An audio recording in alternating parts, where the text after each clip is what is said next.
Hello, in this tutorial, we're going to take a scale three-dimensional building and place it anywhere in the world we like to for comparison purposes using Google Earth. So I'm going to put the Woolworth building from New York City right in here. Now, students read the novel Peak by Roland Smith, in which the main character, also named Peak, scales the Woolworth building. Well, how big is that Woolworth building? It says the dimensions in the book, over 800 feet tall.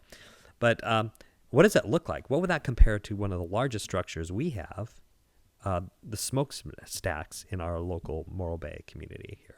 So let's do that. And what I have open right now is Google Earth, and I'm looking where I'd like to put the Woolworth building. I'm going to put it right here so we can compare it to the stacks. And I also need to open up Google Sketchup.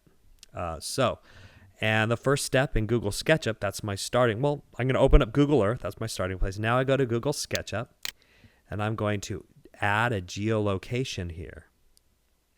So I'm not just building something within SketchUp. I'm building it on a specific place. So I'm going to click Add Location. And I get this document here. I'm going to go ahead and I can just search out stuff. I'll say Morro Bay.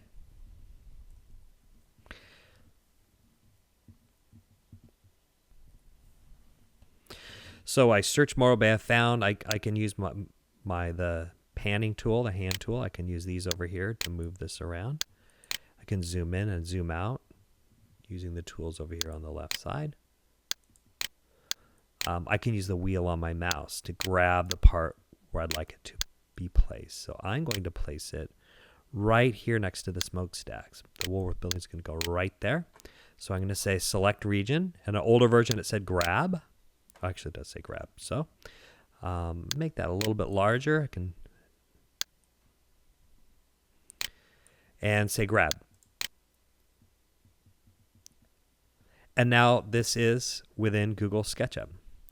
Now I can get my orbiter tool here and make sure it's flat and how I'd like it to be. So I have my orbiter tools. Now next step is I go to 3D Warehouse, I file 3D Warehouse, and I'm going to get a model, a scale model of the Woolworth building. So here we go. I'll just type in Woolworth building.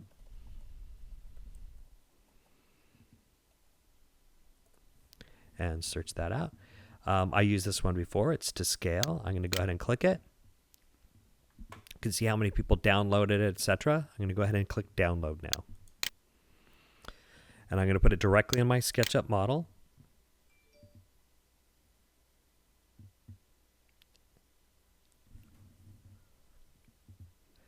And now here it is, and I can kind of move it where I'd like. I can also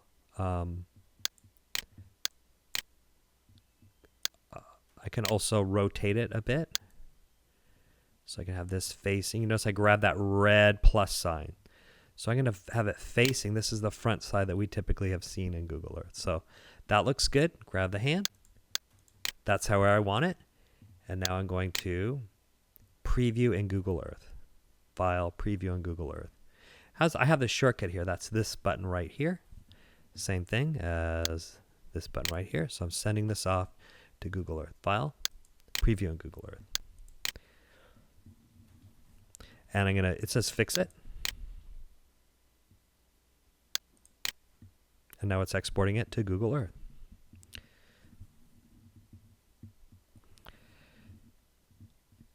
And here's the Woolworth building in comparison to the smokestacks. So I can get in a lower view.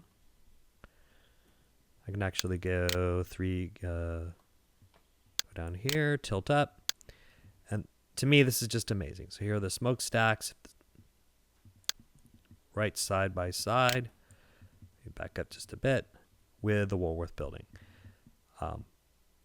So it's quite close to twice as tall of what he climbed. So that's absolutely amazing. I can even go now into close view.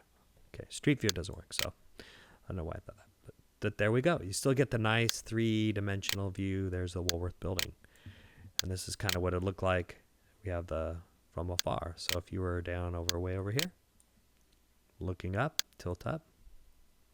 That's what I could have actually placed it right on our campus. There's Morro Rock, the Woolworth building. Could put New York City comes to Morro Bay, California. Thanks for watching. This has been Eric Jarvis.